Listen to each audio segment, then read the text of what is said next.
combination is almost impossible under such circumstances, and thus the great and powerful monarchy of Egypt could have little to fear from the tribes upon its western frontier, which were individually weak and were unapt to form leagues or alliances. Once alone in the history of Egypt does any great attack come from this quarter, some peculiar circumstances having favoured a temporary union between races ordinarily very much disinclined to act together. On the east, Egypt was protected along the greater portion of her frontier by a water barrier, a broad and impassable moat, the Red Sea, and its western prolongation, the Gulf of Suez, and that's what they worked on over the centuries, and the others worked on it up until modern day. And that's how the Indians, they had their trade route from India to Egypt, and that's why they possibly brought leprosy there, okay, or took it back to India, according to the histories. There's more of them, or information about that. Go a bit further down. Egypt enjoyed some extent the protection of a desert. Egypt is separated from Syria by the sandy tract known to the Arabs as El Tej. Might be T, no. El Tej, we just go with that. The wilderness of their wanderings. The width of the desert is, however not great. Armies have at all times traversed it without much difficulty, and with the support of a fleet it is easy to conduct a force along the coast route from Gaza to Pelusium, and maybe that's a way that Alexander the Greek invaded and conquered Egypt. Accordingly, we shall find that it was especially in this quarter on her northeastern border that Egypt came into contact with other countries, made her own chief military expeditions, and lay open to attack from formidable enemies. It is strong numbers, etc., right, like Alexander the Great and his army. The strip of fertile land alternate mountain and rich plain, which intervenes between the eastern Mediterranean and the Palmyrene or Syrian desert, has at all times been a nursery of powerful and warlike nations. Emim, Rephaim, Philistines, Canaanites, Israelites, Hittites, Jews, Saracens, Drusus. Here in this desirable region which she could not help coveting, Egypt was brought into collision with foemen worthy of her steel. Here was the scene of her early military exploits, and hence came the assault of her first really dangerous enemy. Moreover, it was through this country alone, along this fertile but somewhat narrow strip, that she could pass to broader and richer regions, to Mesopotamia, Assyria, Asia Minor, seats of a civilization almost as ancient as her own. Well, they probably actually were more ancient, but they weren't a civilization like they weren't civil. They were fighting with each other. Then Egypt decides, well, we'll unite north and south, upper, lower, and here's some rules we follow. We're unified. No more fighting each other amongst ourselves, all that sort of stuff, warring against each other. Okay, and then they became that civilization, amazing civilization. In that sense, they were civil with each other. Okay, so she was the seat of civilization, almost.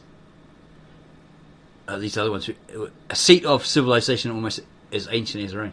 Wealthy, populous, well-cultivated tracts next to the Nile Valley, the fairest portions of the earth's surface. Thus her chief efforts were always made on this side, and her history connects with her not so much with Africa as with Asia. For 20 centuries the struggle for the first place among the nations of the earth was carried on in these regions.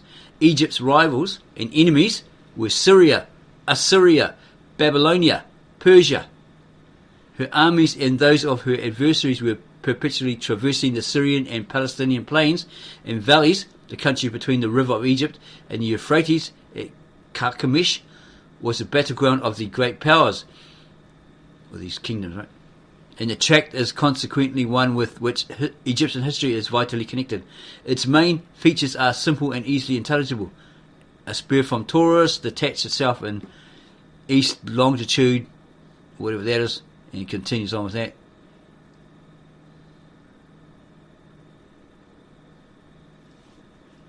Okay, briefly talks about its enemies, its adversaries, and how they attacked, or what region they came from, all this sort of stuff.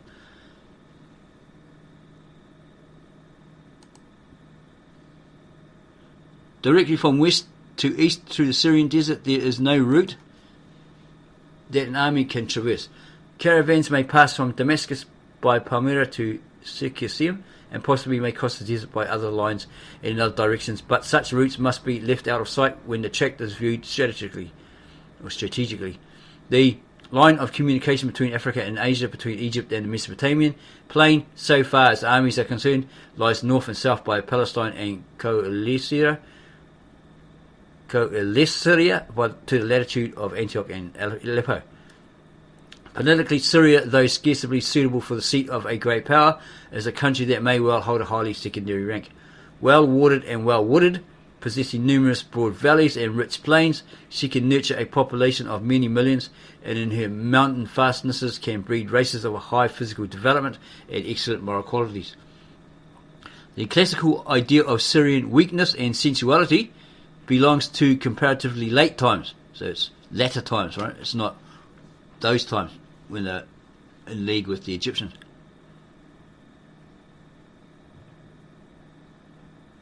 And applies especially to the inhabitants of luxurious and over-civilized cities. In the monument regions of Libanus and anti-Libanus, on the tableland of Moab and Ammon, and even in the hill tracts of Galilee, Samaria and Judea, the natives are naturally hardy, warlike, even fierce. The land itself is favourable for defence, possessing many strong positions capable of being held by a handful of brave men against almost any numbers, i.e., look at the example of the 300 Spartans. Pretty similar. Syria was thus by far the most powerful of the countries bordering upon Egypt, coming down on her, and it was natural that she should play an important part in Egyptian history. Libya was too weak for offence, too poor to tempt aggression, probably just mud hut dwellers. Ethiopia was too remote, too far away, and isolated. Syria alone was near, rich, attractive, too strong to be readily overpowered, too freedom-loving to be long held in subjection, of sufficient force to be occasionally aggressive, sure, therefore to come frequently into collision with her neighbour, and likely to maintain an equal struggle with her for centuries. Above all, she lay on the road which Egyptian effort was sure to take, and she was the link between Africa and Asia.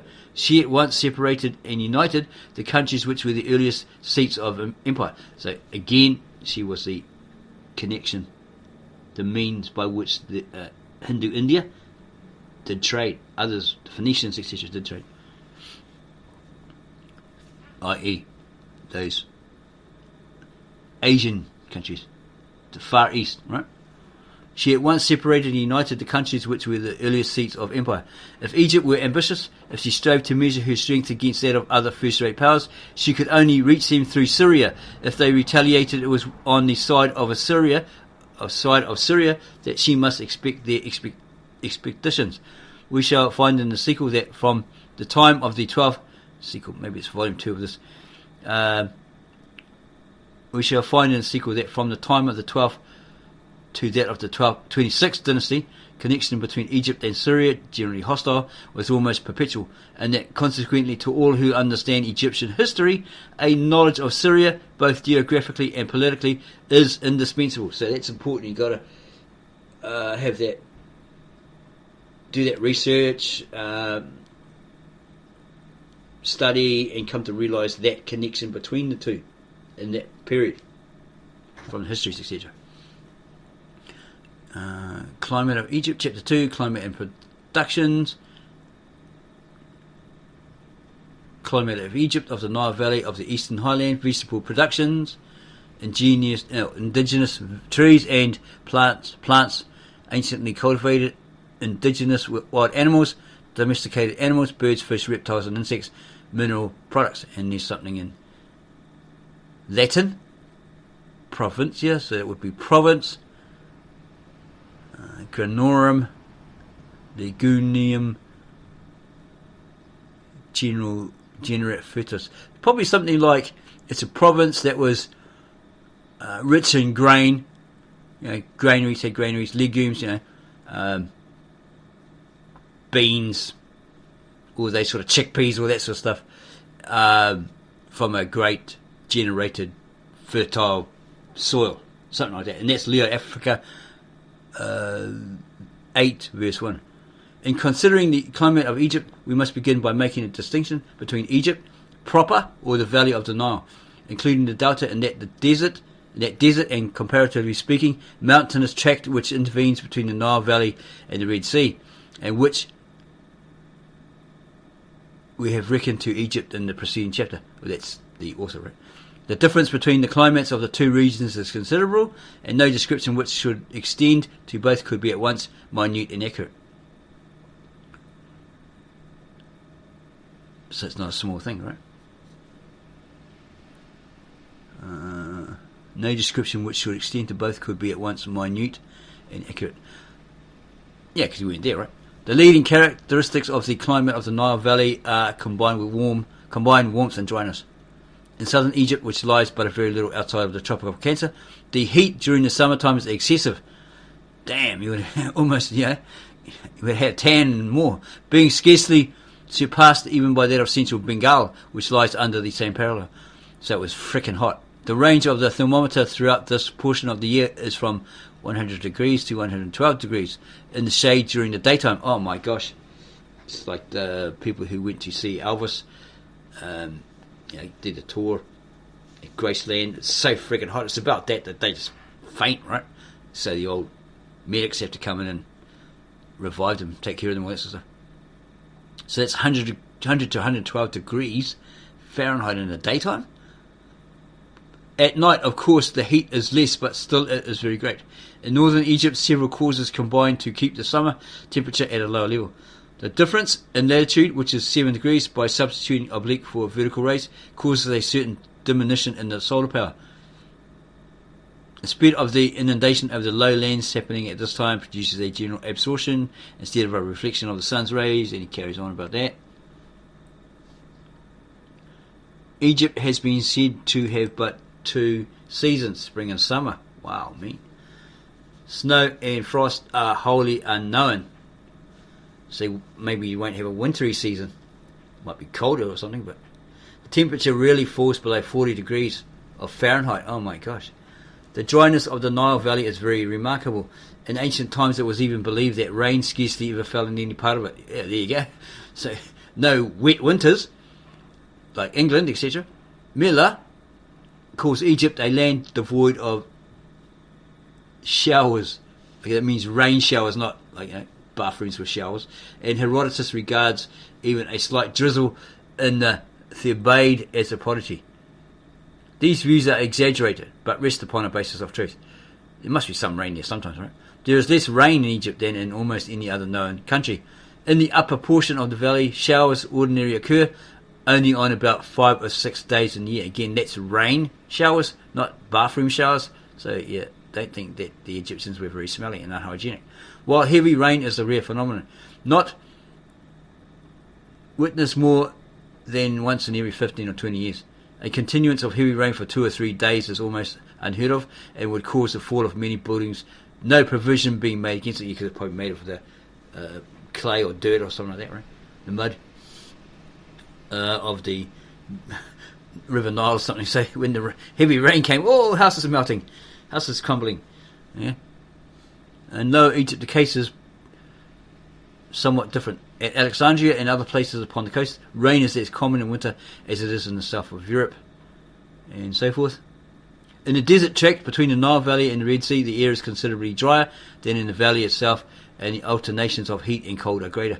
In summer, the air is suffocating. Whew, you could say freaking hot, eh? While in winter rain, okay, maybe some winter rain, right? The days are cool and the nights positively cold. So they had, obviously had that a winter-like season, right, and might have got some rain, and then dry for the next year or so.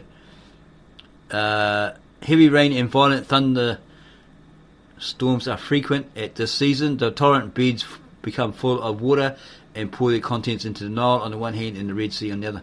A month or two later, these beds are perfectly dry and are covered with a drapery of green herbage interspersed with numerous small flowers until about May, when the heat of the sun and oppressive wind from the desert, known as the Khamsin, so that there, Kham, should be Hamsin, right? Because in the Egyptian, you don't pronounce the K. It's the same as the Aramaic. It's not like that. It's like Hamsin, right? Weather them up and nothing remains except a few acacia trees and some sapless shrubs from which only a camel can derive any sustenance. Yeah, because it's probably tough and camels can chew it, get at it. The Hamseen wind is one of the chief drawbacks upon the delights of the Egyptian climate. It arises for the most part suddenly and without warning from the south or southwest. The sky instantly becomes black and heavy, the sun loses its splendour, and it appears of a dim violet hue. A light warm breeze is felt, which gradually increases in heat till it almost equals that of an oven, and so forth.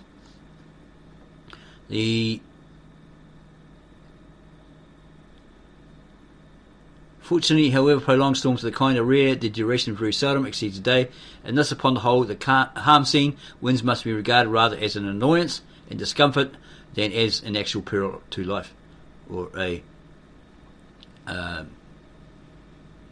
thing that ends your life, right? Puts you in danger. The vegetable productions of Egypt may be enumerated under the 6 heads of trees, shrubs, esculent plants, wild and cultivated plants, grain, artificial grasses, and plants valuable for medicinal or manufacturing purposes. The trees are few in number, comprising only the dom and date palms, the sycamore, the tamarisk, the mokhait or mixa, the sunt or acanthus, and 3 or 4 other kinds of acacias. The dom palm, Susifera thebaica, is among the most important of the vegetable products. It first appears a little north of Manfalut. It's got the latitude there, and abundant through the whole of Upper Egypt. The wood is more solid and compact than that of the ordinary date tree. It is suitable for beams and rafters, as well as for boats and other purposes which necessitate contact with water, and so forth. There's more details on that. It goes on about the fruit, the date palm, and so forth, and even vinegar. What's it got here? The leaves, branches, and indeed every part of the tree, maybe this is a palm tree or something, always constitute a main element in the food of the people. From the sap is derived an exhilarating drink. From the fruit may be made, without much difficulty, wine, brandy, and vinegar. Yeah, he's talking about the date palm. They're both cultivated and wild in that area. He's a bird. He's a child, Egyptian child. Still doesn't look like a black child, right? Or an African child. Egyptian asp. This is one that she was the hottest Egyptian. What's her name? Oh my gosh. Cleopatra. Yeah, she got that to bite her in the poison and she died. Yeah, here's the Egyptian plough.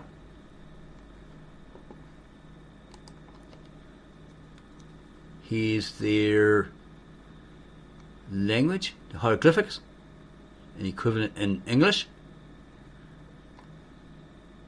Mode of ploughing, using this ox or this bull to pull this thing. And that's what it looked like. Egyptian hoe, as in a tool to dig up the garden, not the other kind of hoe. There's about Tiffany. Egyptians hoeing, yeah, they're actually preparing, not actually hoeing. Okay, Egyptian man and woman from the monuments. You see drawings, right? Here's one of them binding wheat. Pretty rough pictures, I suppose. Oxen churning out corn, winnowing.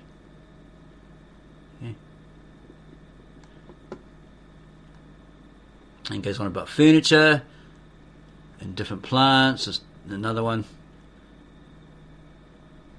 and acacias and so on, and how they benefit from them, how they use them and benefit from them. Okay, what's this? Okay, something about an acacia, and then it goes on about material was hard. It's generally believed to be the shittim wood of scripture, which was employed for the Ark of the Covenant and all the other furniture of the tabernacle. The sael is a gnarled and thorny tree, somewhat like a solitary hawthorn in its habit and manner of growth, but much larger. Its height, etc., etc. And there's all these shrubs and the products. that came from them, like orange, lemon, apricot, bananas, and so forth. And castor oil tree.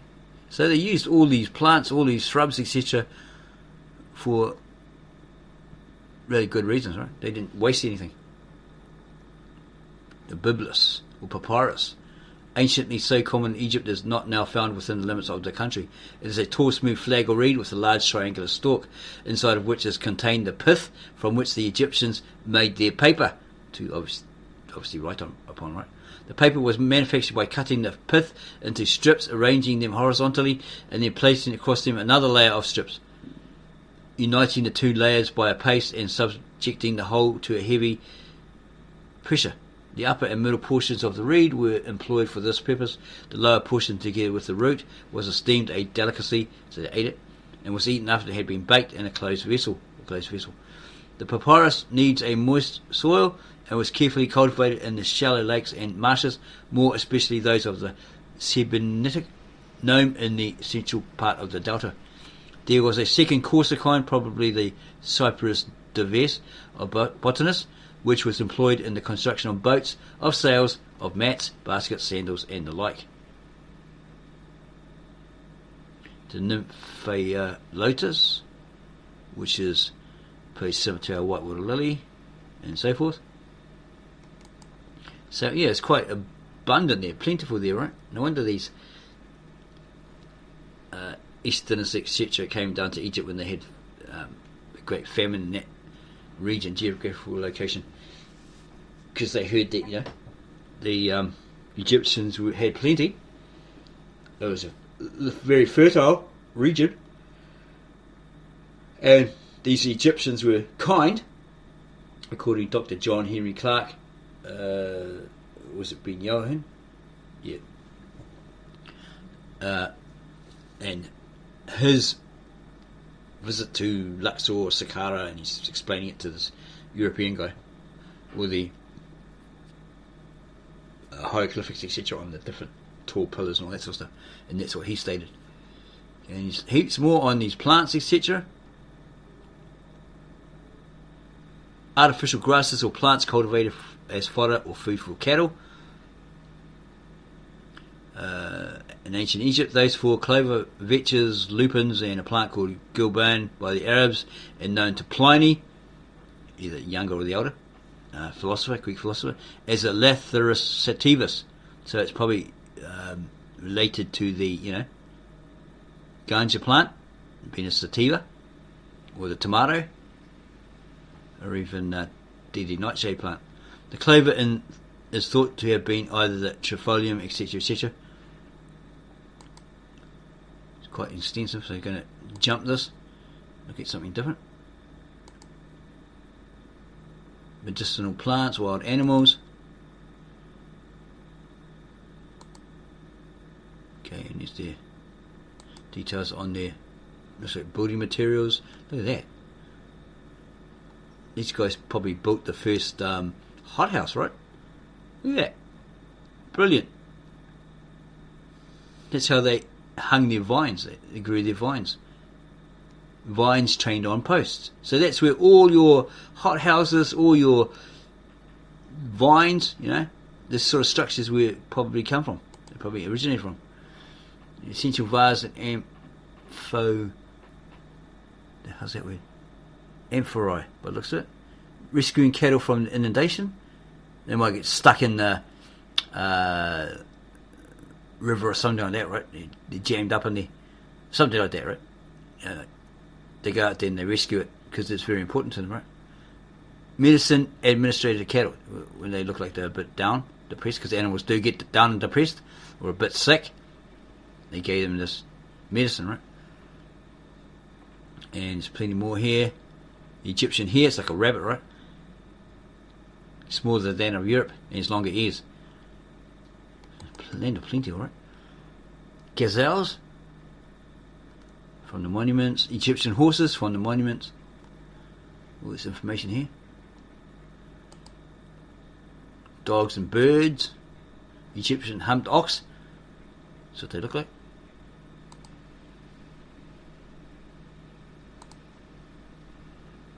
trying to jump past this. It's got reptiles. Information on reptiles. Chameleon, the locusts. Probably had a problem with locusts sometimes. Metals and minerals. Physical characteristics, the people and their neighbours. The Egyptians of Asiatic origin. Immigrants from the east. Not a colony from Ethiopia. Proof of this, so far peculiar as to constitute a distinct race. Their complexion dark but not black. Their hair not woolly. So all this Hebrew Israelites saying that they were black and they had this woolly or nappy hair, according to this Rawlinson. Yeah, actually we made a mistake before. We said something about a Wilkinson being a grandfather, but actually his name's not Wilkinson, it's Rawlinson. Anyway, getting back to this, Hebrew Israelites, etc. Saying, oh yeah, according to Revelations, Jesus was black and all this, and Africans have woolly hair and nappy hair and all this sort of stuff, because I've seen it on the movie Malcolm X starring Denzel Washington. They totally believe it. It says there,